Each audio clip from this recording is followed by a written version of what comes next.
വയനാടിന് പുറമെ റായ്ബറേലിയിലും രാഹുൽ ഗാന്ധി മത്സരിക്കാൻ തീരുമാനമെടുത്തത് കേരളത്തിൽ ചർച്ചയാക്കി എൽഡിഎഫും ബിജെപിയും. കേരളത്തിലെ പോളിംഗിന് ശേഷമുള്ള രാഹുലിന്റെ നീക്കം വയനാട്ടിലെ ജനങ്ങളോടുള്ള അനീതിയാണ് എന്ന വിമർശനവുമായി എൽഡിഎഫ് സ്ഥാനാർത്ഥി ആനി രാജയും ബിജെപിയും രംഗത്ത് വന്നു. രാഹുലിന്റെ സ്ഥാനാർത്ഥിത്വം മുന്നണിയിലെ ഉത്തരേന്ത്യയിലെ സാധ്യത വർദ്ധിപ്പിക്കുമെന്ന് ചൂണ്ടിക്കാട്ടിയാണ് യുഡിഎഫിന്റെ പ്രതിരോധം. ഒരു രാഷ്ട്രീയ മൊറാലിറ്റിക്ക് ചേരാത്ത ഒന്നാണ്. മത്സരിക്കുന്നുവെങ്കിൽ മറ്റൊരുത്തു കൂടി മത്സരിക്കുന്നു എന്ന് പറഞ്ഞുകൊണ്ട് അത് വയനാട് മണ്ഡലത്തിലെ ജനങ്ങളെ അറിയിച്ചുകൊണ്ട് ആ തെരഞ്ഞെടുപ്പിനെ നേരിടാമായിരുന്നു. വടക്കേ ഇന്ത്യയിൽ നിന്ന് മത്സരിക്കുന്ന കാര്യം ജനങ്ങളിൽ നിന്നും മറച്ചുവെച്ചു.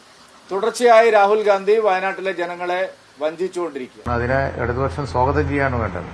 അവർക്കും വേണ്ടത് ഇന്ത്യ മുന്നണിയുടെ സാധ്യത കൂടുകയല്ലേ, അല്ലാതെ ബിജെപി അധികാരത്തിൽ വരലല്ലോ.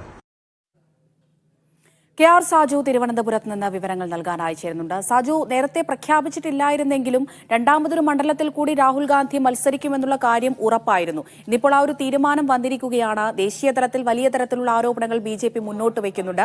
കേരളത്തിലെ നേതാക്കൾ എൽഡിഎഫും ബിജെപിയും എങ്ങനെയാണ് ഇന്ത്യ മുന്നണിയുടെ ഈ നീക്കത്തെ നോക്കിക്കാണുന്നത്? അമൃത, കഴിഞ്ഞ ലോക്സഭാ തെരഞ്ഞെടുപ്പിൽ രാഹുൽ വയനാടിന് പുറമെ അമേഠിയിലും മത്സരിക്കുമ്പോൾ തന്നെ കേരളത്തിൽ നടത്തിയ ഒരു പ്രചരണമുണ്ട് എൽഡിഎഫും ബിജെപിയും. അന്ന് പറഞ്ഞിരുന്ന അമേഠിയിൽ രാഹുൽ ജയിച്ചു കഴിഞ്ഞാൽ വയനാടിനെ ഉപേക്ഷിക്കും എന്ന തലത്തിലായിരുന്നു. ഇത്തവണ അതൊക്കെ കൂടി മുൻകൂട്ടി കണ്ടുകൊണ്ടുള്ള ഒരു നീക്കം കോൺഗ്രസിന്റെ ഭാഗത്തുനിന്നുണ്ടായി. അതായത് വയനാട്ടിലെ ആദ്യഘട്ടത്തിൽ തന്നെ വയനാട് വരുന്നു. കേരളത്തിലെ പോളിംഗിനൊക്കെ ശേഷം ആണ് രാഹുൽ ഗാന്ധിയുടെ റായ്ബറേലിയിലെ സ്ഥാനാർത്ഥിത്വം തീരുമാനിക്കപ്പെടുന്നത്. അതുകൊണ്ട് തന്നെ കാര്യമാത്രമായ പ്രചരണം ആ രീതിയിൽ ഇത്തവണ വയനാട് ജയിച്ചു കഴിഞ്ഞാൽ ഉപേക്ഷിക്കപ്പെടും, അല്ലെങ്കിൽ യു പിയിലെ സീറ്റിൽ ജയിച്ചു കഴിഞ്ഞാൽ ഉപേക്ഷിക്കപ്പെടുമെന്ന പ്രചാരണ രംഗത്തേക്ക് കൊണ്ടുവരാൻ എൽഡിഎഫിനും ബിജെപിക്കും കഴിഞ്ഞിരുന്നില്ല എന്ന വസ്തുതയാണ്. പക്ഷേ ഇപ്പോൾ റായ്ബറേലിയിൽ രാഹുൽ ഗാന്ധിയുടെ സ്ഥാനാർത്ഥിത്വം തീരുമാനിക്കപ്പെട്ടതോടുകൂടി അത് കേരള രാഷ്ട്രീയത്തിൽ വളരെ സജീവമായി ചർച്ചയ്ക്ക് ഉയർത്താനുള്ള നീക്കങ്ങളാണ് ഉണ്ടായത്. നമ്മൾ ആദ്യം വയനാട്ടിലെ രാഹുൽ ഗാന്ധിയുടെ എതിരാളിയായിരുന്ന ആനി രാജയുടെ വാക്കുകൾ കേട്ടതുപോലെ തന്നെ ഇതൊരു അനീതിയാണ്. വയനാട്ടിലെ ജനങ്ങളോട് രാഹുൽ ഗാന്ധി അനീതി ചെയ്യാൻ പോകുന്നു എന്ന രീതിയിലുള്ള ഒരു രാഷ്ട്രീയ പ്രചാരണമാണ് ഈ ഘട്ടത്തിൽ എൽഡിഎഫ് സ്ഥാനാർത്ഥിയായ ആനി രാജ ഉയർത്തിയത്.